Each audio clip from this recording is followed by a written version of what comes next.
Hello, friends. It's your boy Jeff. Back again with you a little bit sooner than the last time. um, as I may have mentioned in my last video, which was the vinyl tag video, I've moved recently. And where I used to live back in Illinois, I was nowhere near a local brick and mortar record shop.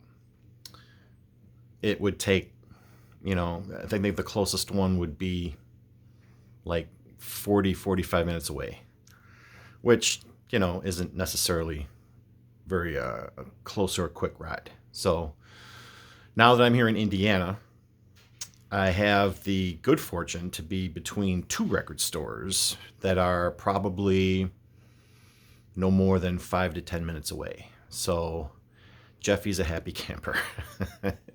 And now that I finally had a few days off, I had this past weekend off, and yesterday and today and most of tomorrow, it gave me enough time to actually go to these record stores and see what they had. And of course, I made a few purchases, which is the purpose of this video. I was just going to show you what I bought. And to illustrate the differences in types of record store, because the first one I went to, I don't know if I should say the name of it or not. I won't. I'll just say the first one I went to was very clean, very organized, very well lit, and comfortable temperature-wise. Shouldn't be issues, but in the second one it kind of was.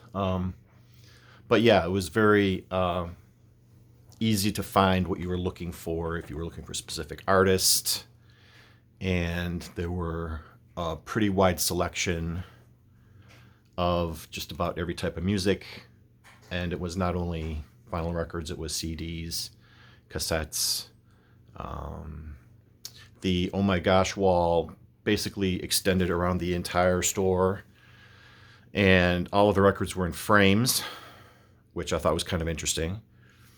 And they were almost all the same price too, which I thought was even more interesting. But apparently, according to the owner, if you bought anything off that wall, of one of those framed records, they were in pretty close to mint condition. So I did not buy any framed records yesterday. I went to this first place yesterday, but there were a few on there that I had my eye on, to be honest with you. So that may pop back up in the future. The second record store was very much in the realm of the kind of dump place that I was used to going to whenever I did go to a local place by me. It was half of the store was stereo components, and it was very like everything was everywhere. There was like just stuff stuck on shelves. Nothing looked like it hadn't been cleaned in about 30 years. You know what I'm trying to say? And then you walk down this little hallway, and then you get to the other side of the store, which is where all the records were. And it was, it was freezing cold in there. I mean, my hands were actually getting cold from flipping through all the records after a while. I'm like, damn. I'm not usually one to get cold very easily, but it just seemed weird to me. And everything was, sorry about that. Everything was very disorganized. Dividers where I thought a certain artist would be, they would have the artist name. I'd go to that spot and I'd find something completely different, something not even in the same genre of music as that artist. It was very odd. It took me a long time to get through it. And I ended up only buying 2 records there, and I'll show those at the end. So let's get to the good stuff.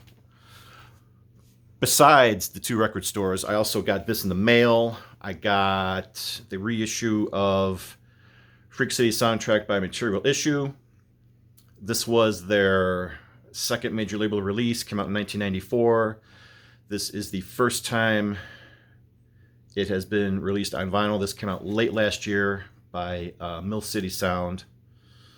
You know my feelings about Material Issue. If you watched the last video, you saw me show the reissue of International Pop Overthrow, which is one of my favorite albums of the 90s. This one comes pretty close. It's been a while since I've listened to it, so I'm kind of looking forward to it. I thought that Kim the Waitress, which was the single release off this album, was a hit, but it turns out it wasn't. And it turns out this album wasn't, unfortunately, and the label dropped them after this flopped. But there is a small but hearty fan base of Material Issue that clamored for this to come back around, so I'm happy about that. This is a good one. And it's also good to have it on vinyl for the first time, so that's pretty cool. In addition to those two stores, I'd also gone to a bookstore, which I found in my area that was pretty close to me, and they also had a very, very slipshod, haphazard stacks of records in them.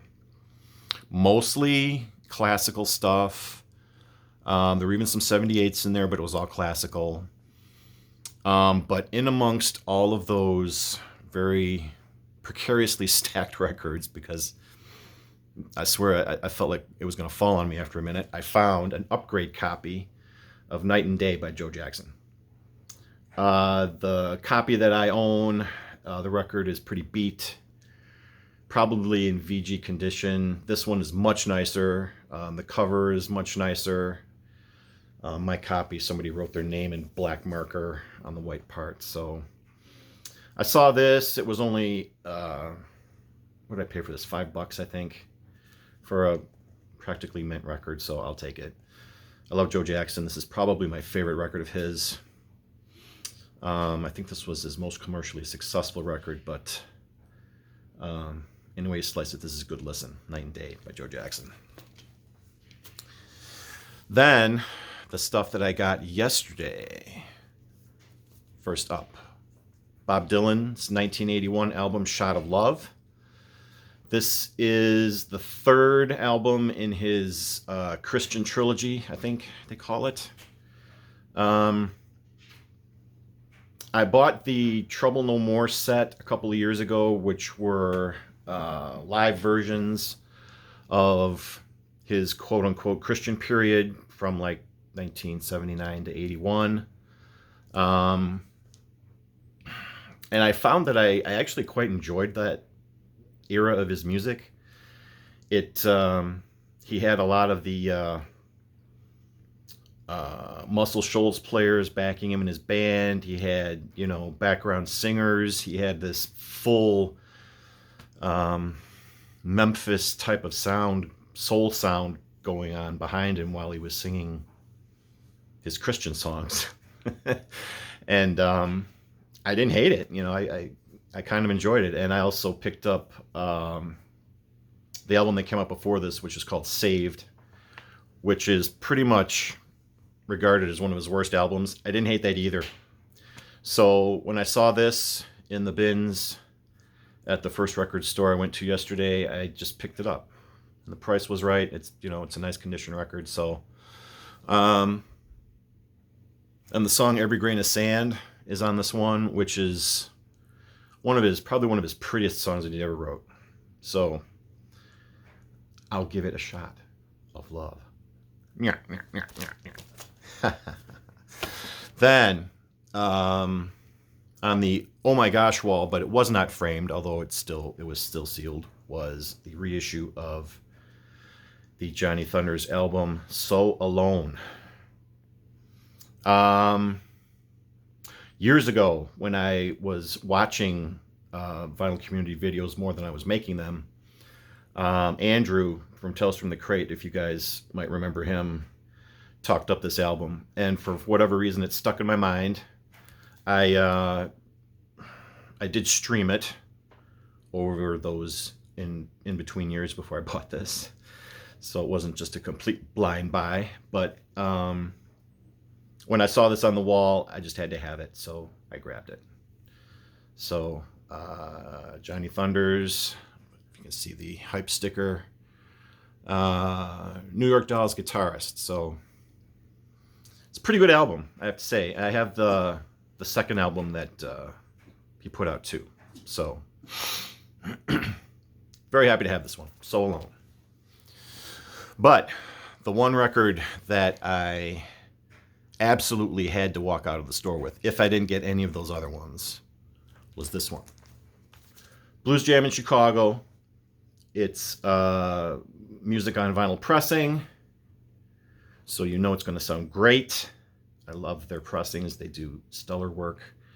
And it's Fleetwood Mac at Chess Studios in Chicago in 1969, playing with all of these blues legends that you see listed here on the cover.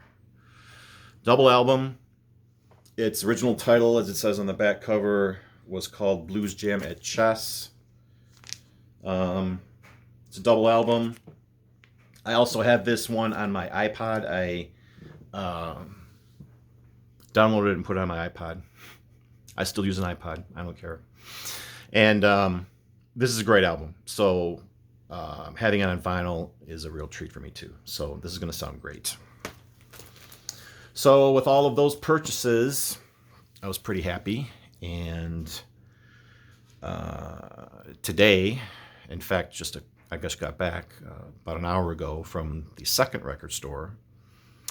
And despite all of the gripes and complaints I had about it, I still was able to find a couple of cool records. First one being Dwayne and Greg Allman. This was a collection of songs that they were on before they became the Allman Brothers. I've seen this one around. I knew about it. Never really came across it in the wild for a decent price, in decent condition. So when I saw this one, it was only $10. And the record's in great shape. So I just pulled the trigger and grabbed it because I'm a huge Allman Brothers fan. So very glad to have this. And almost all of these albums are stuff that I'm familiar with. There have been no blind buys this time around. Albert Collins and the Icebreakers live in Japan. Hannah, the Omaha Introvert, sent me this on CD. I have this on CD. So, like I said, I've already listened to it. I already know how good it is. So when I saw a nice condition vinyl copy, I snapped it up. So there you go. I love Albert Collins. He's one of the blues guitar greats. That's about it. So I'm pretty happy with everything I picked up. You'll see these in a spin zone coming to you soon. It'll be sooner than later because I've been spinning stuff. Just waiting to gather up enough material to actually make a spin zone video for you. So all that said, thank you for watching. Having a little bit of a new beginning here in Indiana, record-wise. Looking forward to what the future will bring. So hope you all are enjoying yourselves, and I'm glad you tuned in. Thank you all for watching. Peace, and I'll see you again soon.